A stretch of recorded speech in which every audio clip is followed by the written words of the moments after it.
Aujourd'hui, notre invité exceptionnel pratique un métier qui ne l'est pas moins, la mort. Voguant entre simplicité et efficacité, il fait preuve d'un cynisme souvent déconcertant. Rencontre avec un personnage saisissant. Merci d'avoir accepté cette interview. Je vous en prie. Comment doit-on vous appeler, Monsieur la Mort? Je préfère Hadès, c'est moins péjoratif. Alors parlons-en de la mort. C'est donc votre activité favorite?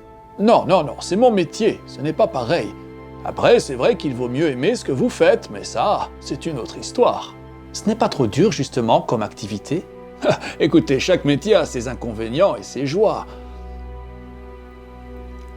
Vous, par exemple, vous êtes journaliste. Vous avez des inconvénients et des joies. Et madame qui nous a servi ce café, excellent au demeurant, a également ses joies et ses difficultés. Quel genre de joie avez-vous?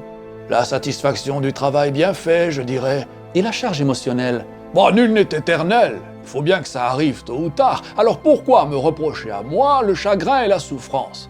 Et qui plus est, les humains sont souvent eux-mêmes responsables de ce qui leur arrive. Mais pourquoi choisir parfois d'emporter des jeunes? Bon, il n'y a pas d'âge. Ça dépend des événements, des imprévus. Mais quand il s'agit de la jeunesse, les causes sont souvent classiques. Les gens n'aiment pas tellement la fantaisie, surtout dans le cas de la jeunesse. Les causes classiques de la jeunesse, eh bien, c'est un accident, une overdose, un suicide, les choses banales, quoi. Mais quand on y pense, y a-t-il vraiment une manière intelligente de trépasser? C'est infâme tout de même. Moi, je ne pourrais pas faire ce métier. Oh, c'est une vocation, c'est vrai. Mon père m'a formé très jeune. À 4 ans déjà, j'avais une petite faucille et je m'entraînais. Oh. Ah, mon père, des fois il me manque. C'était un homme bien. C'est à lui qu'on doit la grande peste noire du Moyen-Âge. Le Moyen-Âge, c'était une période fascinante. Tellement de gens mouraient. Enfin, aujourd'hui aussi, me direz-vous, c'est vrai. Vous n'avez pas chômé, vous les humains. Première guerre mondiale, deuxième guerre mondiale, des maladies en tout genre, des épurations ethniques, de la criminalité, de la violence en tout genre.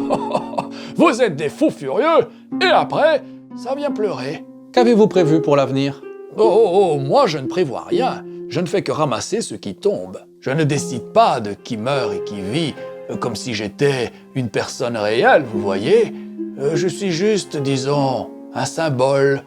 Considérez-moi comme un simple fossoyeur. Peut-on espérer qu'il y aura moins de morts? Ah non. Loin de là, il y aura encore quelques surprises. C'est-à-dire? Oh ben si je vous le dis, ce ne sera plus une surprise. Juste une petite info alors. D'accord, mais après, je dois vous prendre avec moi. Ce serait dommage, vous êtes si jeune. C'est ça que l'on dit traditionnellement? Bon d'accord, Hadès, j'ai compris. Un dernier mot pour les spectateurs? Oui, bien sûr, quelque chose d'encourageant. N'oubliez pas, vous êtes tous des mortels.